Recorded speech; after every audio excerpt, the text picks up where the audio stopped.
Hey there, folks. Welcome to Spectrum Pulse. We talk about movies, music, art, and culture. And today we're going to be talking about the new album from Drake, titled Nothing Was the Same. Okay, time for a bit of disclosure on my part. I live in Toronto, Canada. To quickly get over this, I don't care about the Blue Jays or the Maple Leafs. I didn't grow up in Toronto, and so neither was really much of a favorite of mine. I've only been living in the city for about a year. And there's one thing that I've noticed about this town in particular that I find both perplexing and somewhat hilarious. This city wants to be the Canadian version of New York so bad it hurts. I swear, there are whole neighborhoods, particularly downtown, that are trying to replicate that NYC experience. And yet, since this is Canada, there always seems to be something of an underlying insecurity, a fragment of perspective and self-awareness that informs us in the back of our mind that no matter how hard we try to be New York, we aren't New York. And when I look at Drake as a hip-hop R&B act, I see some of that same sort of self-awareness, at least in regards to his fame. While I've never been the biggest fan of Drake on anything he's done, he does seem to have a certain degree of perspective, particularly when it comes to the fleeting nature of fame. He knows that his time in the spotlight, well, in the end, will have something of an expiration date. And what becomes interesting is how much this self-awareness has leaked into his artwork. A lot of critics have considered this a very Canadian sensibility, and you know what? I kind of buy that. There is something of a lack of ego that can feel resonant occasionally throughout Drake's work that does reflect a review that's somewhat counterintuitive to the majority of the rappers south of the border. And whenever he does brag, and he does do it on occasion, it can come across as very hollow and empty, and arguably some people would say that's the point. This, if anything, was one of the greatest strengths and arguably greatest weaknesses of his second album, Take Care, his critically acclaimed album, of which I wasn't the biggest fan. It popularized a certain bleakness in modern hip-hop, and while it was more subversive and there were the more intellectual songs on the album, it really didn't fit the tracks where Drake and his collaborators were just trying to prove that they were unironically awesome. On top of that, the traditionally Canadian sensibilities on his instrumentation and production, atmospheric, sweeping, kind of pretentious to the point of reaching tedium, they didn't always pay the same dividends. It was rather analogous, in fact, to some criticisms of commonly done of Canadian art films, interestingly. Take Care might have had things that were interesting to say, but it was bleak, kind of depressing, somewhat pretentious, and at points very, very boring. And as much as I like Drake, and I do, let me stress this lack of energy was really kind of a bad fit for him because it didn't play to all of his strengths, namely his rich, emotionally compelling vocal delivery, and one of the reasons I think he'd be a great R&B singer if someday he chooses to ditch the rapping altogether. But with that being said, I was mildly impressed by Drake's verse on Snoop Lionn's song No Guns Allowed from earlier this year, and you know what, I was curious to see what he'd deliver on his new album, Nothing Was the Same. Now, is it an improvement on Take Care, or will I eventually have the same issues that I had with that album? Well, it's kind of hard to say, really, and Nothing Was the Same as an album is going to be a little hard to talk about, at least for me. Because make no mistake, there's a lot to like about this album across the board, but I'm not convinced that Drake's third album works all the way through, and it's less about the individual pieces and more about the entire thing as a whole. Make no mistakes, there are some tracks on this album that could stand to be some of the best material that Drake has ever released, and arguably could go on my list of my favorite songs of the year, but at the same time, there's also a fair amount of material that doesn't nearly hold up as well, and reflects a problem that I've long had with Drake's material that I will get to, I promise. But before I touch on that particular problem, let's start with the elements of this album that I do really like. For starters, the production and instrumentation is almost uniformly great across the board. I'm serious. If they were going to release this album as some sort of ambient, experimental, instrumental album, I would buy it because in terms of ambient music, it works incredibly well in capturing a very distinctive, very authentically Canadian flavor. It was incredibly easy for me to imagine walking down deserted city streets in a chilly, overcast autumn evening listening to this album, and that's a huge plus in its favor. The muted keyboards, the rich, sonorous production that gives every sound this heavy swell and impacting presence,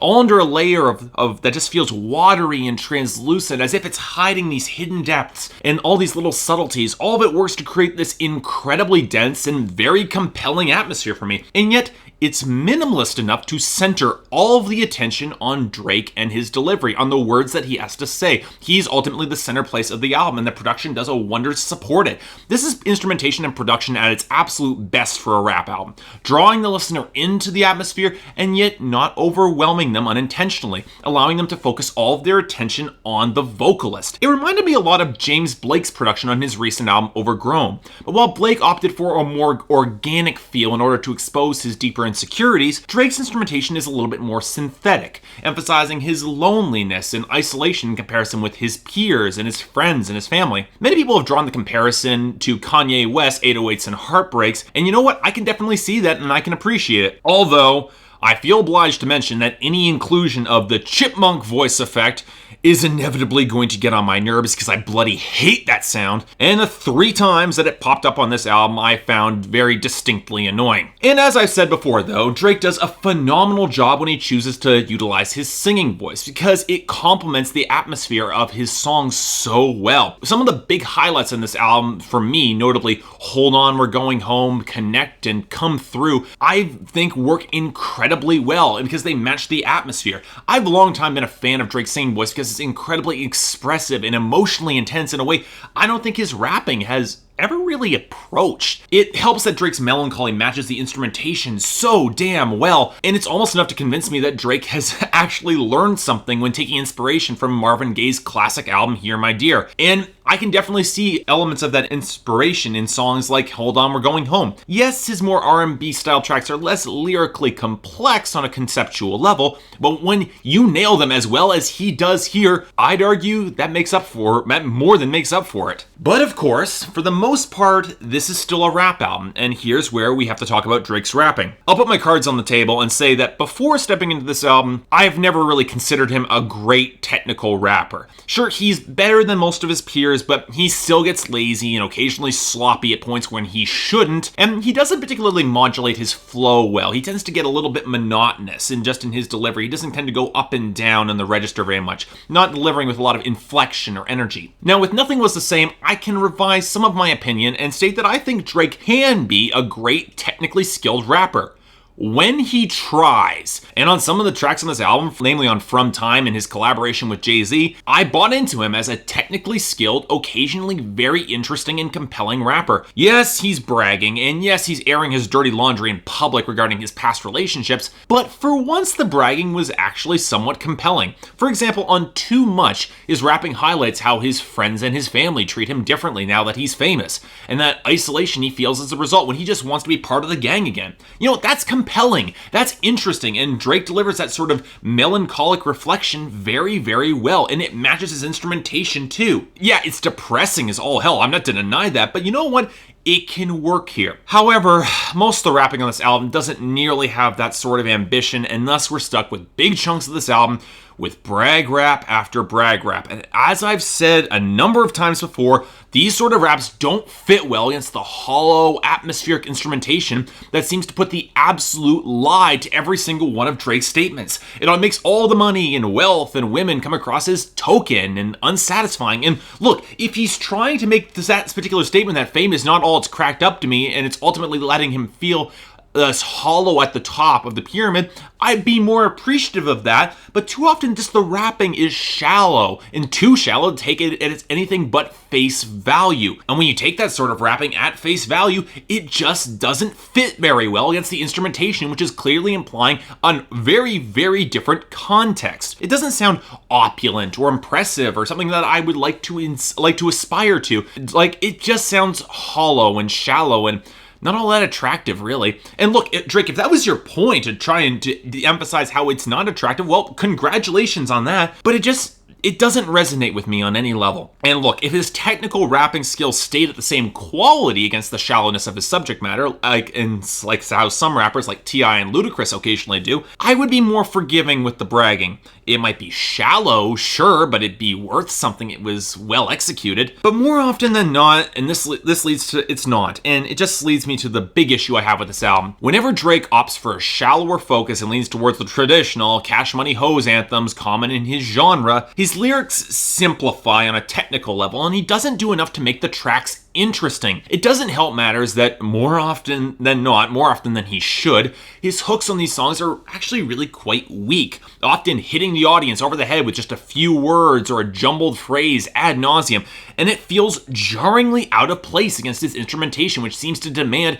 more subtlety and class and more dignity than what he truly delivers here. On top of that, as much as Drake wants to come across as this arrogant superstar on a few songs on this album, he doesn't wear that image all that well, and it's incredibly unconvincing for him to pull across some sort of thug or harder character. Now granted, one could make the argument that his ego wears on him a little bit better on this album, and one can make the greater statement that as Canada rises on the world stage, that the ego is more appropriate. But I think that's sort of the cultural discussion that needs to be broached by somebody who arguably has more insight into Canadian culture than I do. And arguably, I still don't think it works here because Drake is more suited to a more melancholic, more isolated, more personal delivery, which he doesn't always do here. And I was actually having a hard time pinpointing my exact issues on this album until I remembered that Started From the Bottom was the third track, and then I had my solution. I could just point at that song and say, well, it's pretty much all of that. The monotonous flow, the bragging with no additional subtext or flavor to make it all that interesting,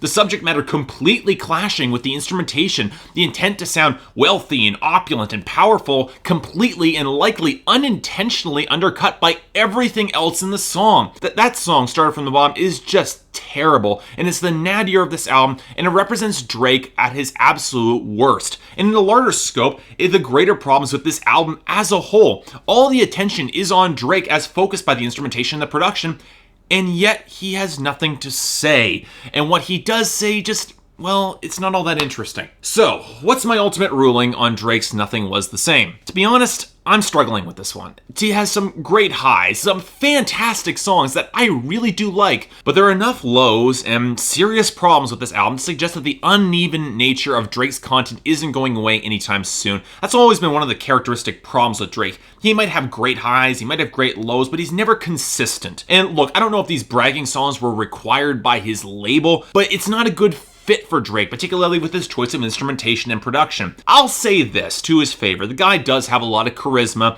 and proves that, once again, he can carry an album all by himself, which is more than I can say about most of his peers. Looking at you, Lil Wayne. So I feel like I'm going to be generous, and I'm going to recognize the quality of a Canadian peer, and I'm going to give him a 7 out of 10. But I'm not sure I'm going to recommend this album all the same, even with that rating. Look, if you're a fan of Drake, check out the album because it's a good continuation on Take Care. It follows very much the same lines, and what he does well on Take Care, he does well on Nothing Was the Same. If you're not a fan of Drake, well, check out the tracks that I spoke about positively, like Hold On You're Going Home, fantastic track. Highly recommend you check it out. And if you like those, the album, it might not disappoint you. And look, Drake, you get my respect and you get a little bit of amusement from me for repping for Toronto. I like most of your stuff, but when you start bragging, dude, well, get back to me when it starts to mean something or starts to get actually challenging. You know what, Drake? I will be interested then. So yeah, thanks for watching. I can't imagine that this review will go over with any controversy whatsoever. Thanks a lot for watching. I really appreciate it. If you'd like to like and subscribe, I'd be more than grateful. If there's anything I might be able to do to improve my presentation, which I'm working on improving in a couple new steps, if there's any other albums you'd like me to take a look at, I'd be more than grateful to take a shot. Until then, see you next time.